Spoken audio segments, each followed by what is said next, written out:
She's worked incredibly hard to make this CPD a success for us today. She's none other than Dr. Sayuri Perera from Sri Lanka. Madam, over to you, please, for the next part of the session. Thank you. Thank you, Dr. Rajashree, Dr. Gautam, Saha, and all other dignitaries. A very good evening from Kandy, Sri Lanka. It's my absolute pleasure to introduce Professor Thilini Rajapakse. She's the Chair Professor of Psychiatry at the Faculty of Medicine, University of Peradeniya. We are colleagues, we are friends, and she is a well-known academic and clinician. I think she's trained many registrars, senior registrars in psychiatry, and she has contributed in many ways, I would say, to the College of Psychiatrists. She's been the past secretary, she's worked as editor-in-chief, and I think the list is too long. Her name is well known in Sri Lanka and as well as in other SAARC countries and indeed nationally. I won't take up much time. Thilini, thank you so much for agreeing to do this. And we are really looking forward to hearing you deliver this CPD lecture. And I think there will be a Q&A session at the end of this, which I will moderate. Over to you, Thilini.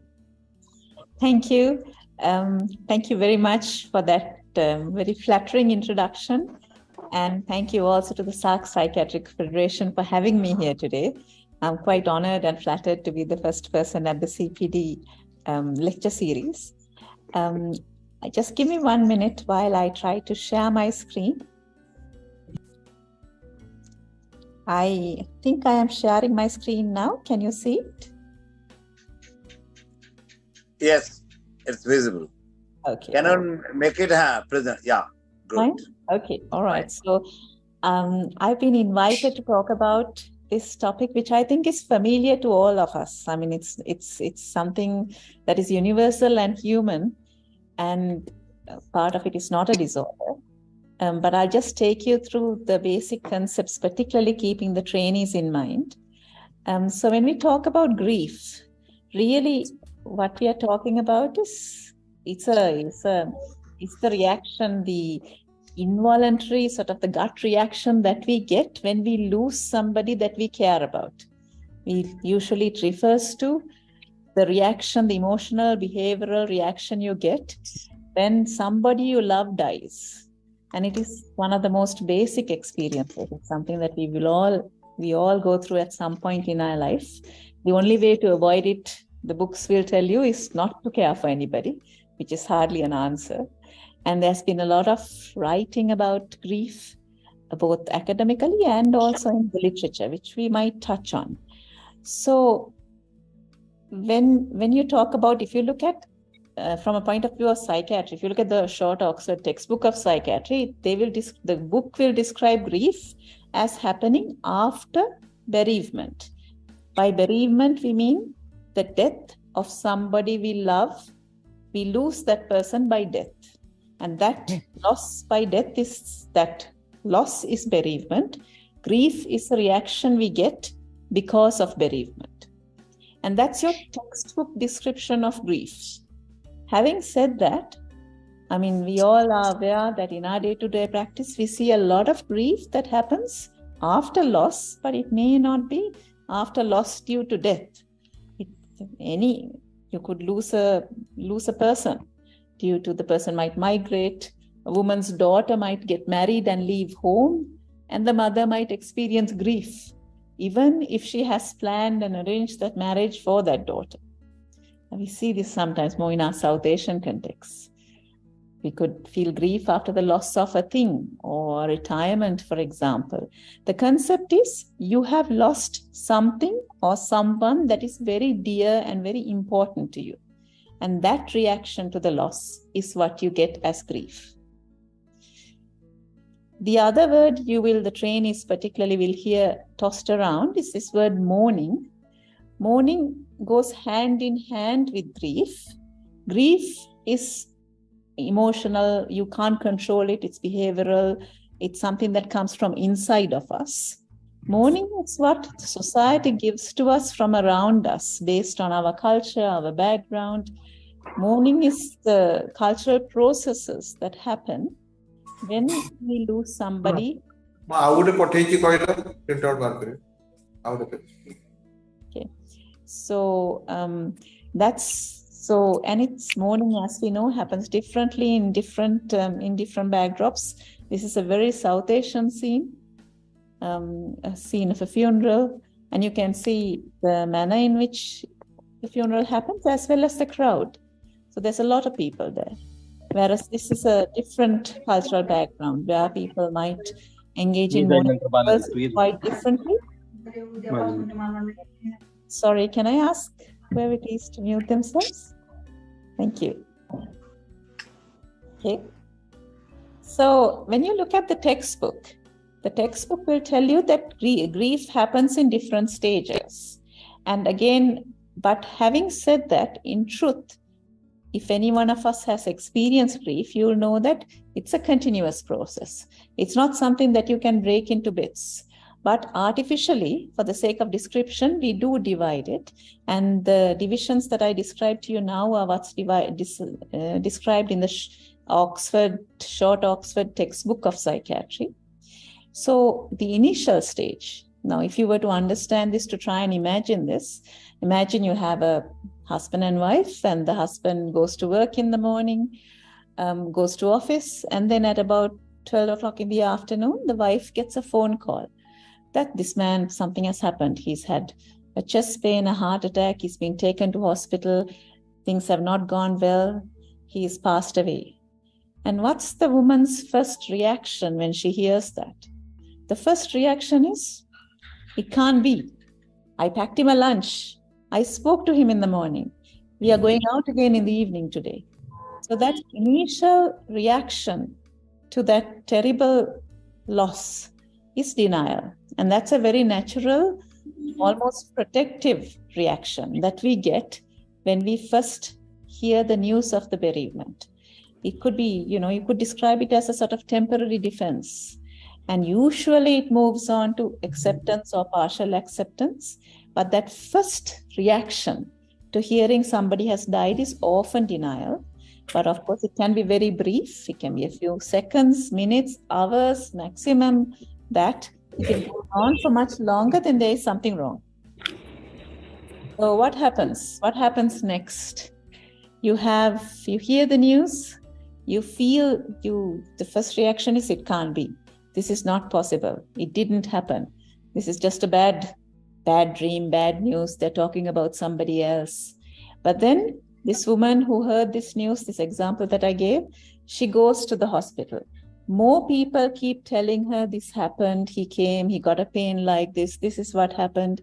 She sees the man in hospital, and gradually the inputs, the repeated reiteration that this has happened leads her to move on to what we describe as the next stage of grief, which is you come to realize this is true. This has happened. I can't turn a page back and go back and make it not true. And that's the really difficult thing about death and losing somebody by death, because you can't make it unhappen. You can't go back and talk to the person again. You can't meet the person again, say anything different, do anything different. So that leads to a lot of reactions in that person. And the textbook will tell you that for the next 6 months or so, this person will go through this next stage of grief, where they experience waves of sadness, grieving for that person who's not there anymore. They might be preoccupied by the dead person, also have lots of mixed emotions, have some features like somatic symptoms. They can't sleep, they can't eat, and they might also have perceptual disturbances. So this is the symptoms are typically more in the early stages of grief or in the early months, and with time they are supposed to get less. Now I know this is a lot of words, and it's sometimes difficult to get your head around it unless you've been there. So there are lots of people have described grief. Sometimes I thought I'd just look at how some people have described this experience of grief. I'm borrowing from the Indian subcontinent here, and I'm sure everybody knows this author. He's a great author. He wrote this book. R.K. Narayan wrote this book called The English Teacher, and it is a beautiful description of grief.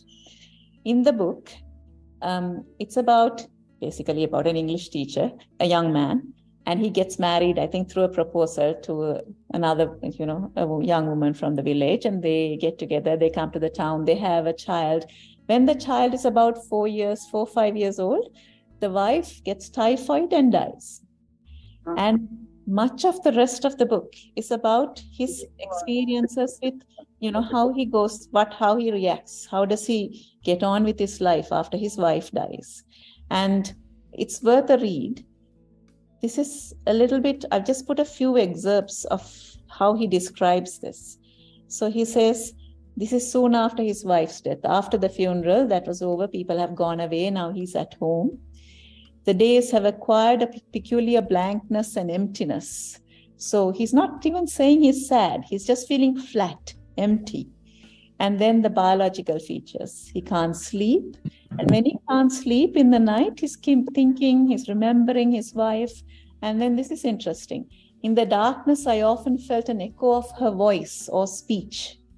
And sometimes her moaning and delirious talk in sickbed. So people often can experience fleeting hallucinations in grief, which is of course often connected to the loss. It's linked to the person who died. So here he's remembering hearing the wife's voice and remembering how he looked after her when he was sick. She was sick.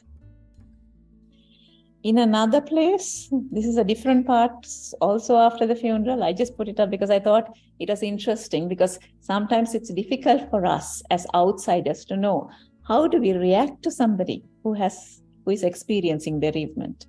And so he says, condolences, words of courage, assurances. I had got so many of those. I had become a professional receptacle of condolence and sympathy, and I had received them in such quantity that they ceased to mean anything to me. So he had sort of become numb. I just thought that and he's probably numb and not reacting much. But again, an interesting take. So, and although this book is a book of fiction, the author, Narayan, also lost his wife when he was young. So I think he was drawing on some of his experiences when he described grief. I wonder if you've heard of this book. This is also another book. This is a book from Sri Lanka that is a very powerful book, all about grief. And the grief, this is written by the woman who experienced the grief. Her name is Sonali Deraniyagala. And it's called Wave because what happened to her was a very exceptional tragedy. She was a young woman who was married. She was a Sri Lankan woman, but married to an Englishman with 2 children under 10. And in December 2004, they had the misfortune to be in Yala in Sri Lanka on the coastal belt when the tsunami hit. And in that tsunami wave, they all got tossed away by it, but she lost her husband, 2 young children, and both parents. She was a sole survivor. And this whole book is about her experiences after that loss. Now, that kind of loss it's grief beyond what we would any one of us would really ever want to go through. But she describes the different stages quite beautifully. The initial stages were of extreme distress, depression. She had suicidal ideas. And with time, it evolved, but she goes through different stages. I'm just again giving a few excerpts. And here now, she says, for 3 years, I've tried to imprint "they are dead" on my consciousness, afraid of slipping up and forgetting of thinking they are alive. So again, now, the book will talk about grief for 6 months. But when you have a really bad loss, and a loss of a child is one of the worst, it can go on for a long time. And here she's describing the difficulty in accepting the death. Because her mind says, it's not true. And she's telling herself they are dead. And then on the top of it, after doing all of that, she says, I can hear a voice from the back of the car saying, it's a school day tomorrow, Mom. And if I so she's basically experiencing or re-experiencing the sense of having her little boy with her, going to school in the car with her. So this is, and you can imagine, so it's really, so re-experiencing the sense of the dead person with them, often remembering the person, grief around that, around the people that you lose.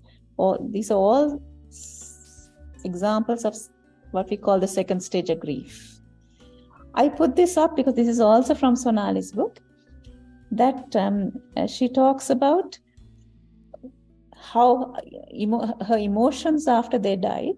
And now you expect sadness, feeling bad. But here she talks about shame. And that is something also that people who lose, sometimes they might feel shame, guilt, self-blame. And here she says, I am aware of the shame. There must have been something very wrong about me because they died. So these are my constant thoughts in those early months after they died. Oh, I thought I must have been a murderer in my previous life, and I'm paying now. And even as I dismiss these thoughts, shame remains a huge in me. So she blames herself, she has guilt. And also, though she hasn't described it here, the other thing people often experience is anger. Okay, when you lose somebody, especially if you lose them unexpectedly or in a way that you feel is unfair. I think Elizabeth Kubler-Ross, I just wanted to mention her name because she's so well known. And I'm sure you have heard the name. Sometimes now she's also very well known. She did a lot of work not with actually bereaved people, but she worked in a hospice for the terminally ill. So with people who were dying and knew they were dying. And her book is full of her interviews and experiences with these people who were dying, how they were reacting. And she described the 5 stages that they go through. And sometimes people refer to this as the stages of grief as well. But actually her work comes from work with the terminally ill. So although this is for the trainees again, the short Oxford textbook of psychiatry, we'll talk about 3 stages of grief. Denial, the second stage that we were spending some time with now, and then the stage of resolution. Kubler-Ross talked about 5 stages. This is just for your information.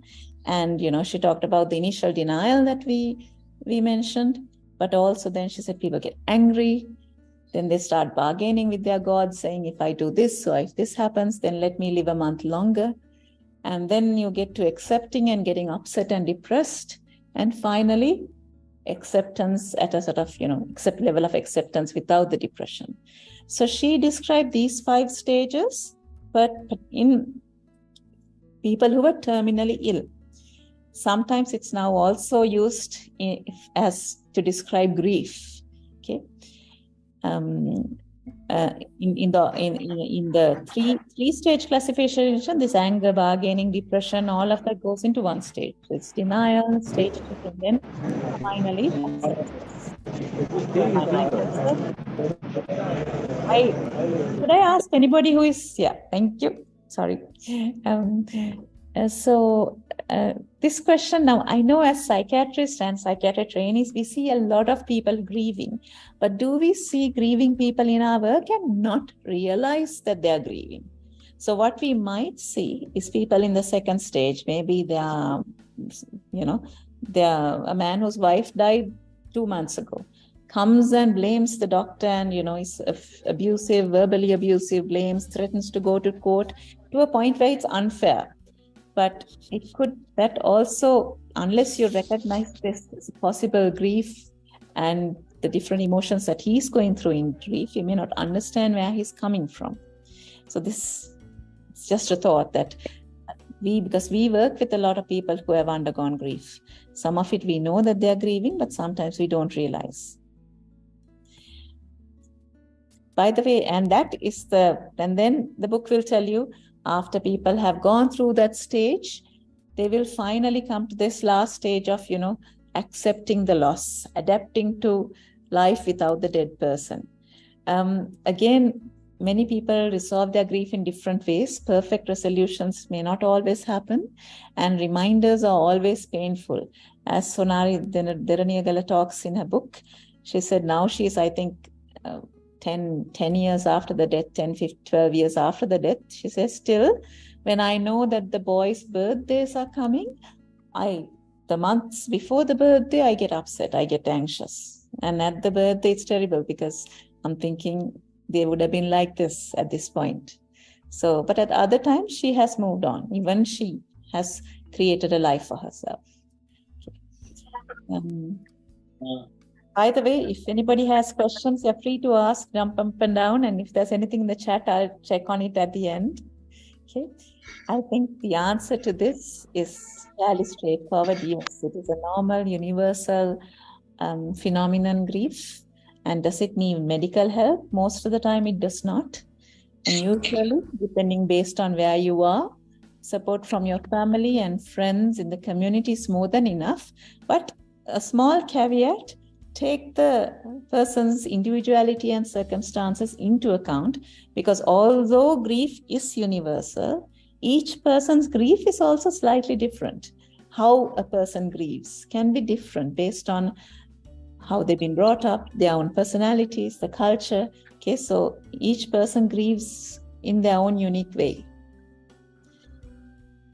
I want to touch on when grief becomes abnormal, and that's something that we need to think about. And I thought I'll give you an example.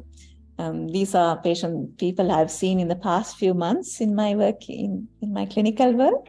So this is Mrs. Savitri. She's 65 years, and she came to she's diagnosed to have bipolar affective disorder, stable on treatment. She's been ill for years, but stable for the past year or two. Brought by her family because now her adult daughter had died of cancer, breast cancer, about 2 months previously.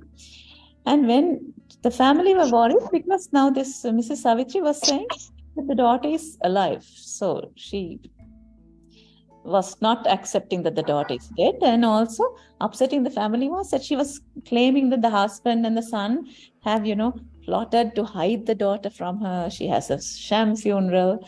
Okay, so complete denial of the daughter's death is what we saw in this lady. So that first stage, and this was 2 months after the death. No? So that first initial reaction of denial in her was going on. It was also going on, and she had now evolved psychotic symptoms. We checked, because we obviously thought maybe she was depressed and psychotic or manic and psychotic, but no features of a mood disorder. Calm, cooperative, euthymic, but claims this, which is really interesting to see. So it looked a lot like a prolonged denial. And that's just an example. So when you look at abnormal grief, it's classified by duration and intensity and nature. So you can have delayed grief, where it's too prolonged, the first stage is too long. You can have, so we call delayed because the person doesn't go into real grief when they should. They don't go into that second stage and feel the grief. They keep hiding from the grief. So the true grief is delayed. The second one you'll hear about is prolonged grief, where the grief goes on for longer than 6 months. Again, you can debate this whole 6 month business. I mean, does anybody get over anyone in 6 months is a question you can ask. But if you see somebody who's been grieving prominently for years and years, and that impairs their functioning, then you have a prolonged grief. Or unusually abnormal patterns of grief, or very intense grief, or grief where the person meets criteria for depression. That's also another way you can get complicated. And at least in Sri Lanka, the trainees often get harassed with this question. How do you know it's grief? We will ask them. How do you know it's depression? Why can't it be grief? When somebody has presented after the death of, say, a woman presents after the death of a mother, and the trainee suggests that this is depression rather than grief, you will be asked, Why do you say this is depression as a disorder or an episode? Why can't it just be grief? Because grief includes sadness, low mood, loss of appetite, loss of sleep, a lot of features that we see in depression also.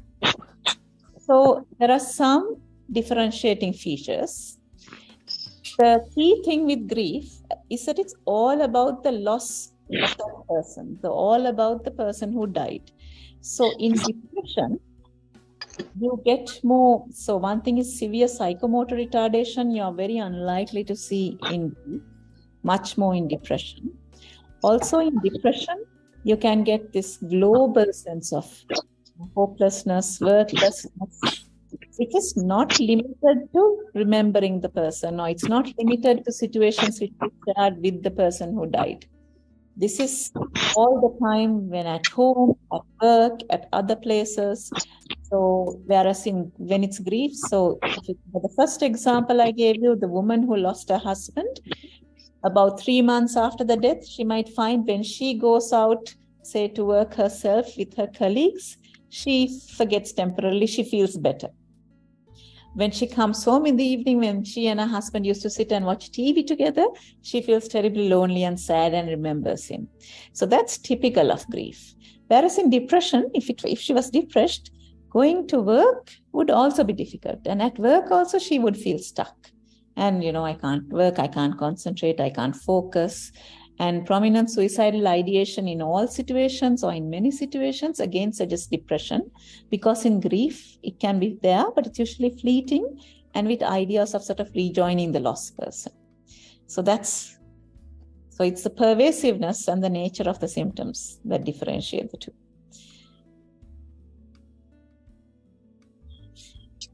So if you think about when does a grief become complicated? What makes it more likely? I've given a picture there as a hint, and I think that's one of the most difficult losses. If you lose a child, if your child dies by death, dies and a parent loses a child, any age, especially an adult child, but any age, it's a really difficult thing. It's probably one of the worst things that can happen to you. And we hope that it would, even thinking about it is too difficult to think about for us.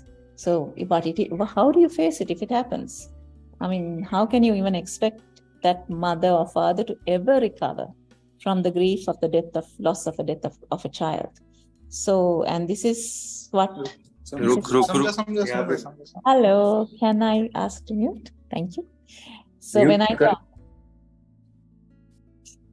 I talked about that initial lady, Mrs. Savitri, the bipolar patient who came with denial, she was denying the death of her adult daughter, and denial was easier than accepting the death, and that's why that was happening. Other reasons for complicated grief might be, an unexpected death. Don't forget, we also see a group that we forget, when not just unexpected, but the manner of the death can also cause difficulties, particularly losing somebody by suicide. If your brother or your husband or your wife dies by suicide, where does that leave you? What sort of complicated emotional reaction do you get in your grief? And that is something that we see and we need to be aware of. These are things you will already know. If the person herself or himself can't grieve, or the other interesting thing is if they have a difficult relationship with the person who died. You might think that if somebody has a good relationship, they're very close to the person, they have a good relationship, then they should be more sad and have a more difficult relationship when they die. But that's not true, because if you have a good relationship, even when the person dies, I cared for the person, but they cared for me. I did what was necessary. We were good to each other.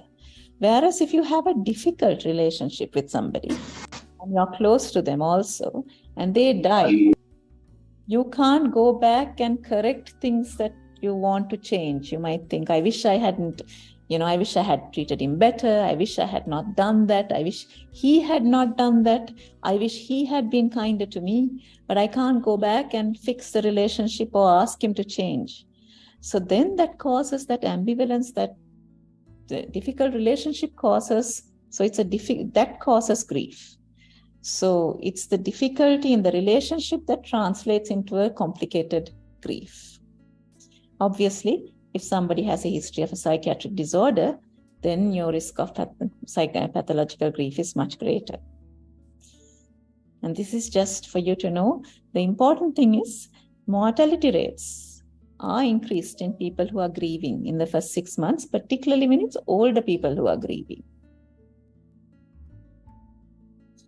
This was just another example to wake you up. This is, we recently saw a 20-year-old girl called Menaka who came after a paracetamol overdose, not a very high intent one. Her mother had died of a road traffic accident when she was 14. But that's not why she came. She came because the father was blaming her, saying she keeps getting into all these unsuitable relationships. She keeps finding boyfriends and without focusing on studies. So fairly standard complaint from the father. Okay. When we saw her, she was depressed. So we talked to her about the relationship with the boyfriend, because that's what the father is worried about now. But then she said, she's not too fussed about the boy. She likes him, but he hasn't called for a while. She's okay to stop it. But what she said was, she had stopped talking to him, but she's still in contact with his mother and his family. And his mother calls her Dua, as in daughter in Sinhalese. And when we traced back, we realized that she keeps getting into these relationships, but it's not just the boy, it's the package that he comes with. It's the family and the mother that she keeps getting close to. So although there is depression here, you can see the unresolved grief coming in here, that second stage, the yearning for the mother that she has lost, and how she, without realizing it, keeps looking for her mother in different ways. So, could I just ask people to mute? Thank you. So that was it was sad, but also interesting to realize this about this girl. And so you would then need to incorporate that when you're, helping her to get over this. So if you're looking at how do you treat pathological grief, the overall concept is recognize where this person is stuck. Are they stuck in denial? Are they stuck in processing their grief? And then try to help them work through that. If it's denial, how to accept that it's real. If it's, they haven't processed it yet, how do you help somebody then accept that it is very painful and it is very difficult, but you have to go through that pain and then move on to a time where you are living without the person who died. So you have to recognize the person, the individual, the circumstances, and tailor your therapy. But these are the broad sort of concepts. So you're trying to help the person to come to terms and accept the loss, accept it, go through the grief, and then work through it. You're also trying to help the person to build up a new life without the person who died. And that can need behavioral activation. It may need practical problem solving, depending on who has died, who they're living with, things like that. Okay.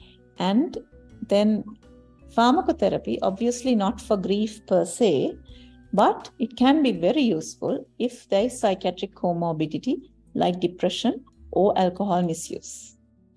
So it's this combination that's said to work the best. Recognize what stage the person is in and try and help them process, either accept the loss or process it.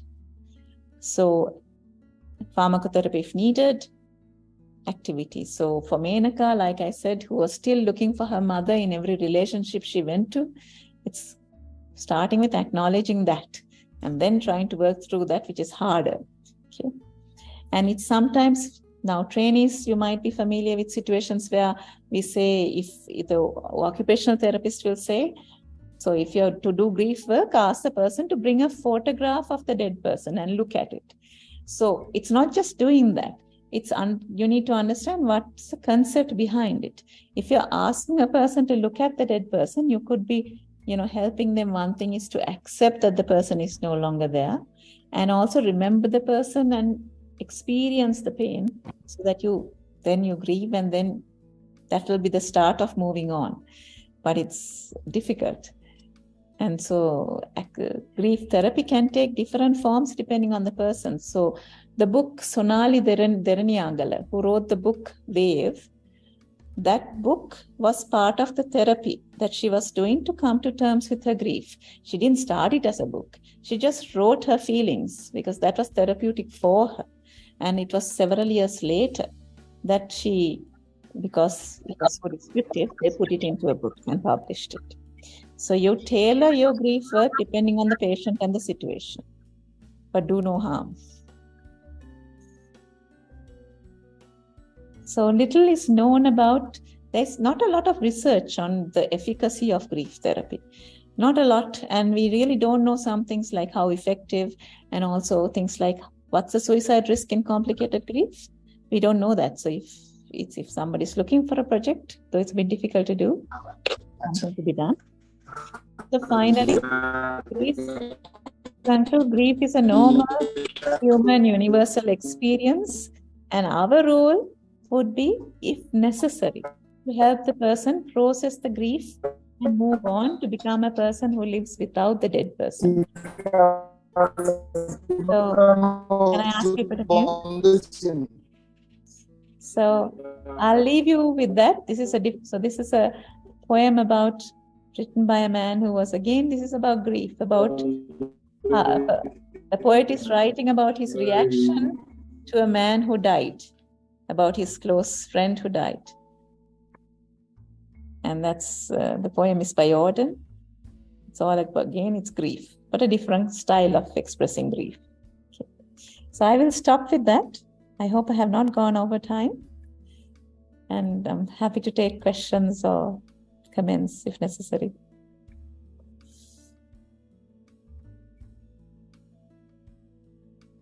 Thank you. Thanks, Thilini. I think everyone was glued, and it was very, very interesting, not only for the trainees, so I think even for us as consultants, you managed to put it all together beautifully and gave it a very personal and sort of at-home feel to the whole thing. We have quite a few questions. Are you okay for me to read them out so that we can take them? Yes. One by one. Dr. Sayuri, please proceed. Yes. Yes, of course. Thank you, sir.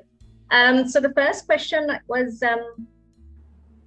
what's your take on the personal grief on losing his or her patient who dies of suicide while on active treatment?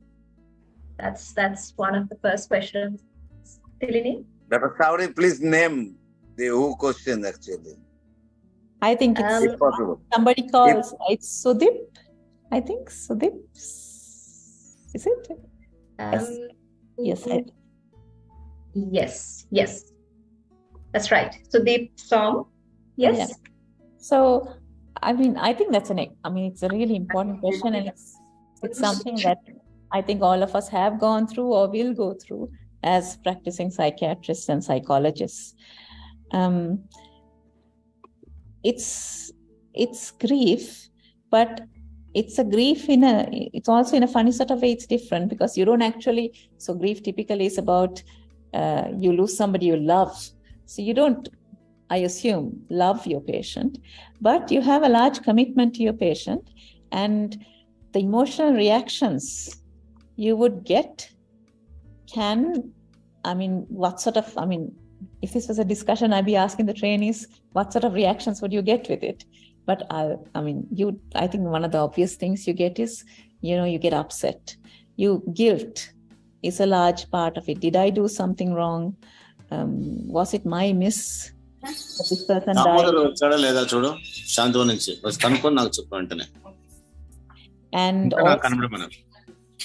also blaming yourself for some, it may not be your fault at all, but you might take on too much responsibility for it. And it can have a reaction, even an adjustment reaction, an acute sort of stress reaction, can't sleep, feel bad about it, get overly cautious in the next few patients. I think if we can all get that kind of reaction.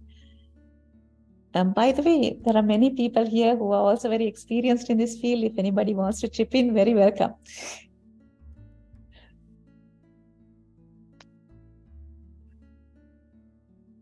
Thank you, Thilini. I think it was very nice.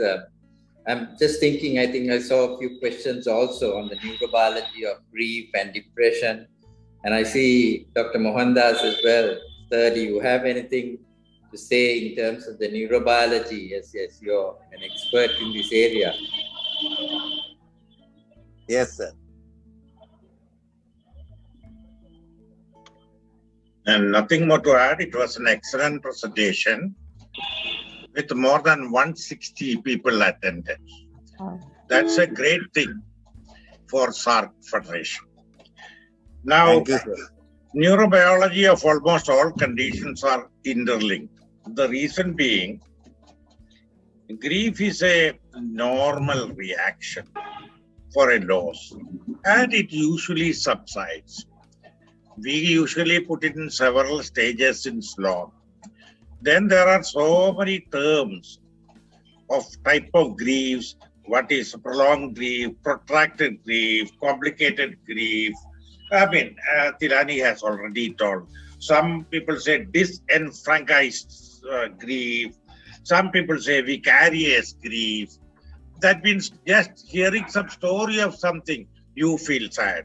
For example, as a Sheehan Williams, hearing a sad story of somebody, he also feels grief to that. That is a vicarious type of thing.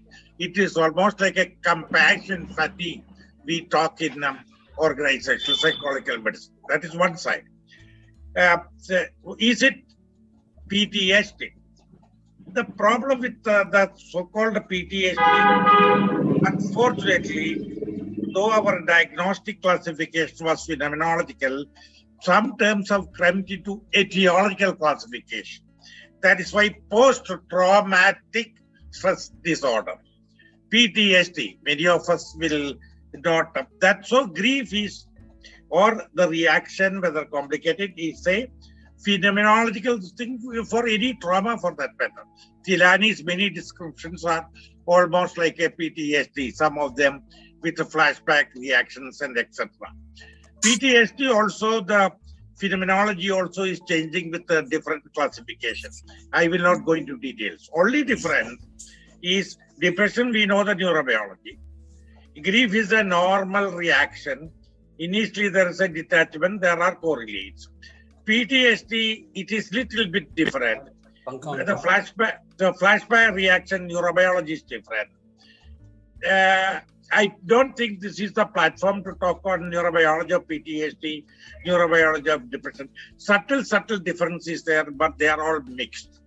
Okay, they are overlapping. The treatment really differs. The PTSD with the flashback reaction, treatment differs. It is not the antidepressant that we give. I mean, what happens, the noradrenergic response rather than the serotonergic response. I will not talk here much on it. Okay, thank you very much. It was an excellent presentation. Thank you, sir, for your valuable insight. Dr. Mohan Isaac also there. I think Dr. Behere and Dr. Nimesh Desai, as I know. Anybody wants to contribute, please. Professor Mohan Isaac, are you there? This is Dr. Srinivasamurthy. Can I come in? Oh, sir, Yes, please. Yes, sir. You know, thank you very much. It's been a very, very important topic, and congratulations to the speaker for a comprehensive presentation. And having read both the books that she has referred to, I can understand the issue. The area which I want to emphasize a little bit more and brought for discussion is the value of rituals in preventing abnormal grief reactions occurring. There is more and more recognition of this. I just recently downloaded about 10 articles in The Guardian, which came out. And one of them is a very interesting one. This is by the poet laureate Martin, who lost his son at the age of 18. And I just read out one paragraph. He says that, which is relevant to what we are talking about. And he says, what follows is not a menu. It is not a prescription. I know better than many that being told how to mourn is one of the most irritating things in the world.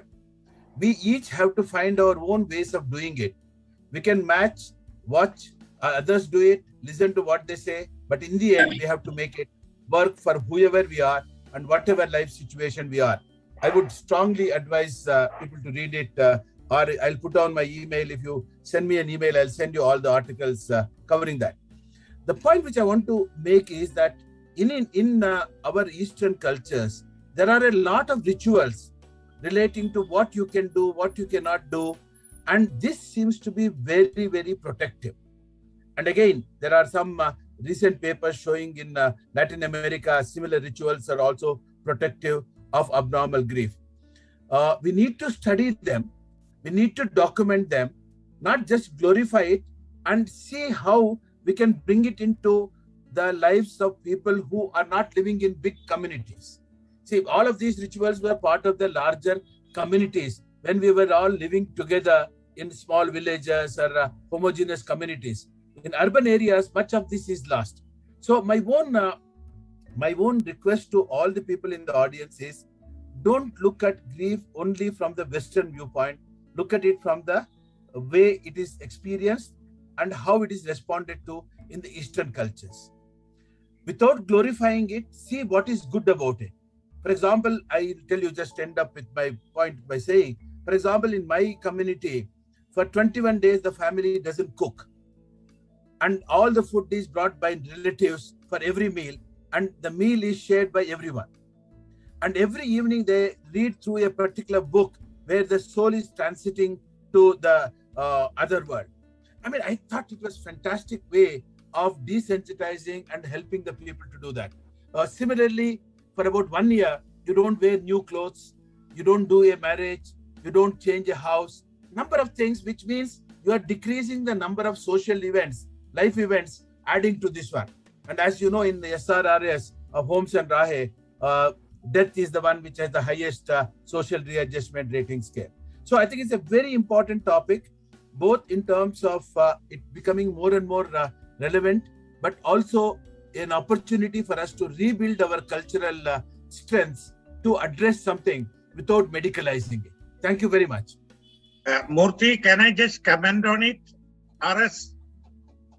Murthy? Yes, please. Yeah. Go ahead, Dr. Mohandas. Yeah. I think that's a very important almost 10 years back, when the Tamil Nadu, the tsunami came, after that, there was a beautiful paper from Chennai regarding the resilience for the people who follow rituals and the prayers, the rituals and everything. And almost 10 years back, I had to speak in APA on spiritual resilience. And this is very valid, as Srinivasa Murthy has told. We have got these rituals, the prayers, these our own habits, our own cultural ethos really give a beautiful shield for circumventing many things. That might be the reason that we have got to reduce PTSD and grief. That I think Srinivasa Murthy has beautifully told it, and papers have come out from that. Sir, thank you. Thank you, sirs. I think that's a very, very important point. In fact, improving resilience and preventing grief, we are in the context of the Turkey earthquake and then the mass sort of communities in grief. You know, societies, which is a common thing for tsunami, as well as in many parts of Asia where we experience mass grief following both man-made as well as natural disasters. And I think, as Dr. Mohandas said, we cope very in a very impressive way in most situations, and it's very much to do with our religious coping mechanisms, and it's something we need to really focus on more. Dr. Nimesh Desai, I see you here, sir. Anything you want to add to this conversation? You're muted, sir. You have to unmute yourself. Just thank you. Thanks, Sheehan, so much. That presentation was superb, especially for me individually, the poem by Odin. But in continuation of what Dr. Murthy and Dr. Mohandas said, and not to keep repeating those aspects much more, but the other aspect that occurs to me is always that grief and bereavement is one of those soft areas which of course is very difficult in human experience, and yet scientifically for us mental health professionals in this part of the world, this is perhaps one of those areas where we need to be really treading carefully about normal versus abnormal. My concern for our part of the world about over-psychiatricizing the society and not to convert day-to-day normative experiences to psychiatric labels and medication. And so grief and bereavement are one of those areas where we really need, further to the cultural issues, so much more of that work. If I might also say, there is this whole issue of time limitation to normal grief. And that has bothered me. If I'm not making an error, in the 40 odd years that I've been in psychiatry, the normal grief definition has come down from what was 24 to 12 to 6 weeks. And it always bothers me, as the speaker said, at least the cognitive and the emotive or some ritualistic aspects of grief or remembering people who you have lost continuing, not to be seen as abnormal. And so it really bothers me that we kind of seem to mechanize the human experience to a time limit. And as everybody has said, it's such an individually different experience. I really think it seems to me that this talk at WPA Kolkata, Gautam, might be a very good idea. One of the research projects across SARC Federation might be this area, really. That is a fantastic suggestion, Dr. Nimesh. And we have the senior colleague like Dr. Mohan Isaac, sir, and also Dr. I.S. Reddy, the past president of SARC Psychiatric Federation, Dr. Shobita Malhotra. It will be really great if you contribute something for a few minutes, because we have already past 7. And then Dr. Chowdhury and Dr. Rajashree is there. They will conclude the session. And Dr. Dogar, I think, join, I don't know. Gautam, Dr. I.R.S. Reddy here from Vijayawada. My request will be, this was so very practical and very simple, comprehensive. So why can't you think of inviting Madam to Kolkata for WPA so that the larger audience can be benefited for a same topic, probably in a little more elaborated way. I think it is practically very useful to all the people. I think many people have missed it. So why can't you consider it at a larger scale? It is a really good suggestion. I actually thought so. I'll talk to Madam later and we'll decide. I'll decide. Sure. Thank you. And Dr. Isaac, Professor Mohan Isaac, sir, please. Yes. Thank you. Thank you, Gautam, for asking me to speak a few words. I must tell you that I saw this announcement from Rajashree, and then I set aside time to listen. And I must tell you why.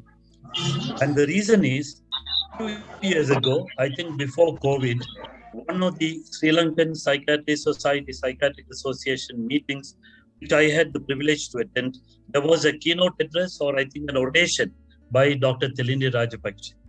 He made a very impressive, very good. Thilini would, of course, remember the oration. It was a grand oration. I had the good fortune to listen to that in Colombo. It was during the, I do not remember whether it was 2018 or 19. So when I got the flyer from Rajashree, I made it a point to tune in. I was not disappointed at all. I put 2 questions. I think it didn't catch the eye of the chairperson. I will now, since Gautam has asked me, given me a chance to talk, I will directly ask. If the time is up, you don't have to answer this. My question number 1, it is already put on the chat box. It is very difficult for the speaker or the chairperson to actually go through all the questions because they are bombarded with questions. My questions were, when should grief be classified as a mental illness? You don't have to answer this because Gautam has already said it's 7 o'clock. And the sub-question to that is, when are antidepressants indicated in grief reaction? As you know, I'll give you the background to this. During the, formulation of DSM-5, one of the most hotly contested topic was grief being included in DSM-5. Nimesh has already referred to it. Can you give a time gap? 3 months, 6 months? In fact, one of the persons who wrote very strongly against this was Arthur Kleinman, Professor Arthur Kleinman, who had lost his wife. And it was already more than 1 year, 1.5 years. He said, I will probably never get rid of the grief in losing my wife. It is as if part of me is already gone. And he was ridiculing this kind of time duration being fixed. Anyway, much has occurred after that. We have the DSM-5-TR and we have the ICD-11. In both, there is given specific criteria for prolonged grief disorder, and there are also given definite indications for when antidepressants should be started. Anyway, thank you very much. It was a great pleasure listening to you, Thilini, once again. Look forward to, many people have popularly opined that you should be invited to Calcutta. So I'm hoping to be there, and I hope to listen to you again. Thank you very much, Gautam, for asking me to say a few words. Back to you, the chairperson. Thank you very much for all the very nice things said. Really appreciate the feedback. Thank you to all. Thank you. Dr. Rajashree, please. Dr. Sayuri. Dr. Sobita Malhotra, please. Dr. Oren Marala is also with us, senior psychiatrist of Dr. Ma'am, you unmute yourself. Okay. Am I audible now? Yeah. I am audible now. Good evening, everyone. I joined a little late, but certainly I think the whole issue of grief, bereavement, and its recovery is extremely important. And I will just pick up from what Dr. Mohan Isaac just said. Medicalizing and every grief and every bereavement will not be in the right spirit, because human beings have considerable amount of resilience and coping to deal with these stresses, and one can handle it. And certainly I think people who have a subjective experience of it will speak differently. Psychiatrists and researchers versus those when we look at it from an objective objectively, looking at other person going through this, and then we tend to become little judgmental that how soon the person should have recovered from grief and how completely one should have recovered from grief. And whereas when you go through subjectively, as Dr. Mohan Isaac says about Arthur Kleinman, I can talk from my experience as well. You never recover from grief. Grief is something that stays as in you. You learn to live with it, you learn to deal with it, you learn to encapsulate it and keep it aside in some recess of your mind and carry on with your life. But then as long as it does not affect your working, functioning, and your day-to-day life, and so then this can be kind of considered as a resolution. But basically, if you open it up, it becomes and it remains as fresh and raw as it ever was. So I think we need to understand the pathology when we give it a pathological label. That is something which we need to really very clearly know and redefine ourselves. And certainly, when does it come in the domain of a psychiatrist? Psychiatrists can be helpful at any stage. There is no question. Grief, even if there is a very soon after bereavement, psychiatrists can be helpful at any stage of grief. But the intervention in terms of calling it a disorder is something which we need to really examine and see. And role of medication again. I would think the medications now, with the newer knowledge that we are getting about medication and how they work, have a very wide spectrum of effects. Medication would also be effective, but certainly a very important area. And spirituality is something that we need to be talking more and more in mental health. We have to we have not dealt with this dimension, and we need to talk more and more about this in mental health, and it is very, very relevant. Thank you very much.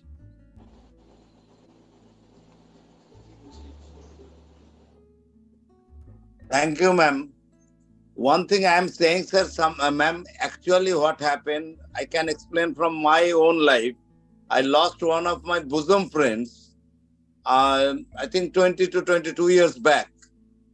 And after that, there is a grief reaction. It is as we described like that. But after some times, I think it will be so severe, I cannot work. In fact, my all doctor friends wanted to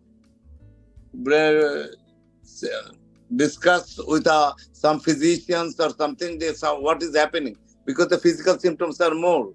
But then I started the antidepressant. I took antidepressant for a few months and it was good.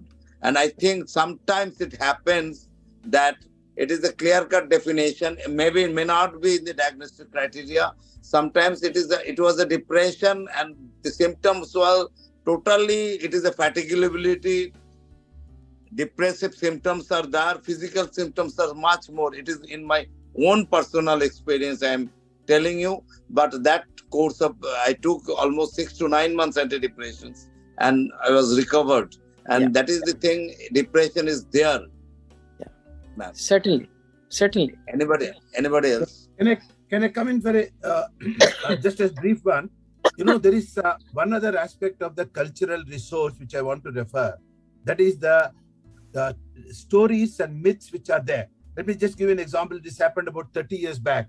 I was treating a lady with severe depression because she could not donate her kidney for her brother who was having a chronic renal. Everything I tried didn't work. Till I told her the story of Kisa Gautami. Her guilt was so severe. But once I brought Buddha and Kisa Gautami, who brings her dead son and asks to be revived, and the Buddha says, get me some gingerly oil from a house where there is no death. Then I was able to make a breakthrough and take her further.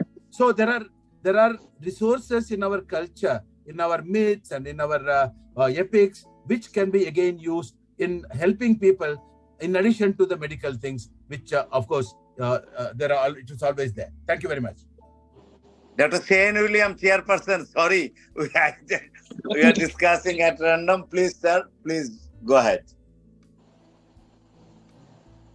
And Dr. Dogar, Imtiaz Dogar is there, I don't know. Dr. Shane William, please go ahead.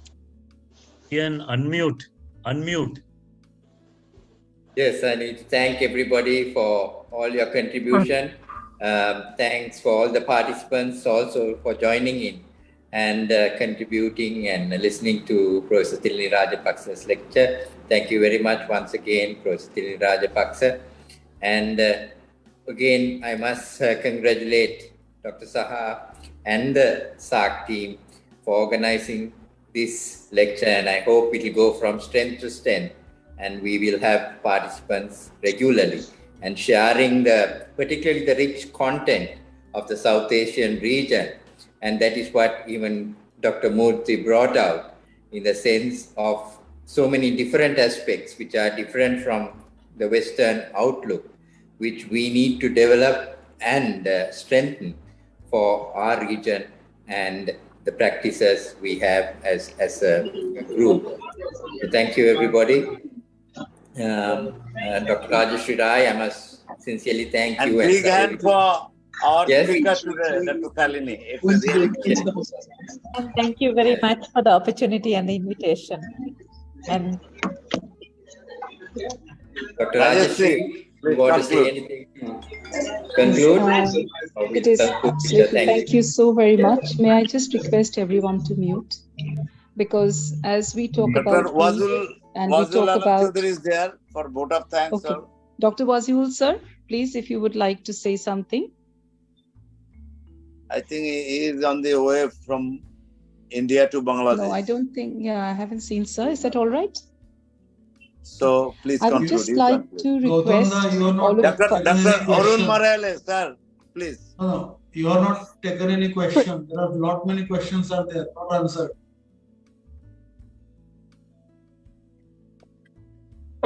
In the chat box, you have a lot many questions which are not yet answered. Actually, there are so many questions, nearly 36. Actually, I think ma'am will answer all these questions by their mail. That will be good because time is already over. Okay. Dr. Maral, you want to contribute something, please, sir? No, you almost she has you are the covered almost everything. Immediate past president of Vision of Indian Psychiatric Society? Yeah, somebody has asked whether it is secondary to death only. Not necessarily. It can be death of a pet. It can be loss of reputation, your property. So any loss can follow this one. Secondly, the loss during this catastrophes, wherein multiple deaths as well as property is destroyed within seconds. So a person who survives definitely has a different presentation compared to one who is losing single person. So that is what I want to say. Thank you. Thank you very much. Thank you, sir. Rajashree, please conclude. Thank you, sir. Grief is a universal phenomenon, and it is one particular emotion that none of us can escape. And as we talk about this in our CPD from the SARC Psychiatric Federation, I would request all of us to remember in our prayers tonight all the departed souls of the Turkey and the Syria and the other countries who have been massive, and there are many people across the world who are facing losses in many ways. It's unimaginable.